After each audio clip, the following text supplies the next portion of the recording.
Private sector में काम करने वाले पेशेवरों के लिए प्रोविडेंट फंड एक बेहद जरूरी जरिया है। इस फंड में जमा राशि मुश्किल वक्त में उनके काम आती है। वहीं नौकरी पेशा की सैलरी का एक हिस्सा पीएफ फंड में जमा होता है, जिस पर सरकार ब्याज भी देती है।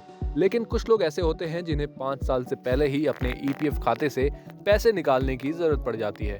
ऐसे लोगों की जरूरत को ध्यान में रखते हुए सरकार ने कर्मचारी भविष्य निधि यानी ईपीएफ से समय से पहले पैसा निकालने पर टैक्स घटाया है और साथ ही उस पर लगने वाली टीडीएस को भी कम कर दिया है। आपको बता दें, इस ऐलान के बाद अब निकासी पर 30% से घटकर 20% का टीडीएस लगेगा। इसे गैर पैन मामलों में भी लागू कर दिया गया है और ये नई दरें 1 अप्रैल 2023 या वित्त वर्ष 2023 से 24 की शुरुआत से लागू हो जाएंगी। साथ ही आपको बता दें, साल 2023 के आम बजट में मिले इस तोहफे यानी नई टैक्स कटौती दरों के बाद कर्मचारियों को काफी फायदा मिलने की उम्मीद है। आप सोच रहे होंगे कि इससे आपको क्या फायदा हो सकता है, तो चलिए आपको ये भी समझा देते हैं। अगर पहले से मौजूद दरों की बात करें तो अगर अभी कोई कर्मचारी ईपीएफ खाता खोलने के 5 साल के भीतर इसके पैसे को निकालता है तो उसे ईपीएफ निकासी पर टीडीएस देना होता है। अभी की दरों के हिसाब से 50,000 रुपए से ज्यादा की रकम 5 साल से पहले निकालने पर 10% टीडीएस की कटौती की जाती है। हालांकि इसके लिए अगर पैन कार्ड नहीं दिया है तो टीडीएस की दरें इससे भी ज्यादा हो जाती हैं।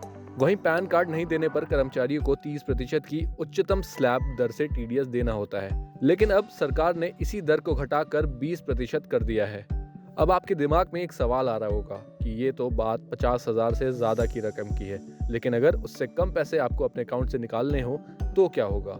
तो आपको बता दें, कर्मचारी 5 साल से कम की सेवा पर 50,000 रुपए से कम की रकम निकालता है तो इस पर टीडीएस लागू नहीं होता है।